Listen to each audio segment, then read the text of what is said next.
Welcome to Beyond Borders Briefing, where we bring you the latest news and analysis from around the world.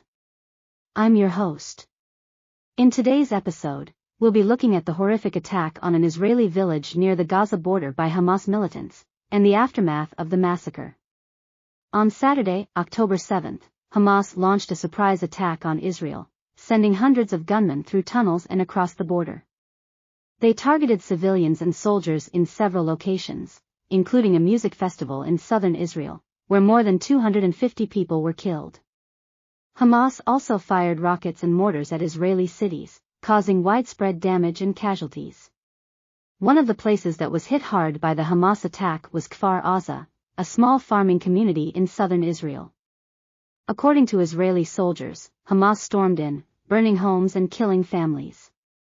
An Israeli officer told the BBC that some of the dead had been beheaded. The BBC's international editor Jeremy Bowen visited Kfar Aza on Tuesday, as the Israeli military was recovering the bodies of the victims. He witnessed scenes of terrible brutality and devastation. He said that fighting was continuing nearby, as Israel launched massive airstrikes on Gaza in retaliation for the Hamas attacks. We have obtained some of the footage that Jeremy Bowen recorded in Kfar Aza. We warn you that some of the images are graphic and disturbing. Viewer discretion is advised. The survivors of Kfar Aza are traumatized and angry. They demand justice and revenge for their loved ones who were killed by Hamas. They also blame the Israeli government for failing to protect them from the Hamas threat.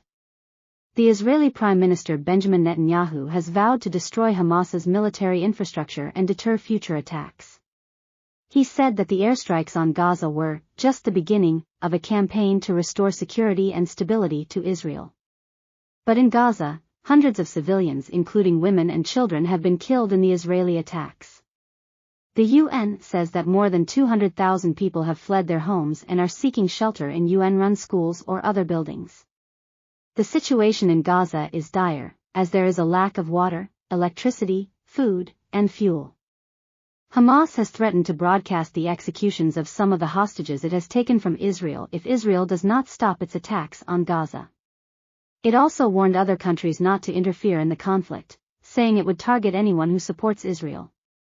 Hamas said it was fighting for the liberation of Palestine and Jerusalem, and accused Israel of violating human rights and international law. The U.S. has expressed its support for Israel's right to self-defense, but also urged it to avoid civilian casualties and de-escalate the situation. President Joe Biden said he was in contact with Netanyahu and other regional leaders to try to restore calm. He also confirmed that 11 Americans were killed and others were held hostage by Hamas in Israel. The UN has called for an immediate ceasefire and humanitarian access to Gaza, where it says there is a risk of a large-scale health disaster. The UN Secretary-General Antonio Guterres said he was deeply disturbed by the civilian casualties and the destruction of infrastructure in Gaza. He urged both sides to respect international humanitarian law and protect civilians.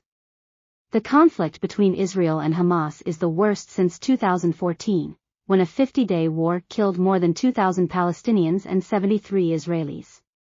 The root causes of the dispute remain unresolved, such as the Israeli occupation of Palestinian territories, the blockade of Gaza, the status of Jerusalem, and the fate of Palestinian refugees.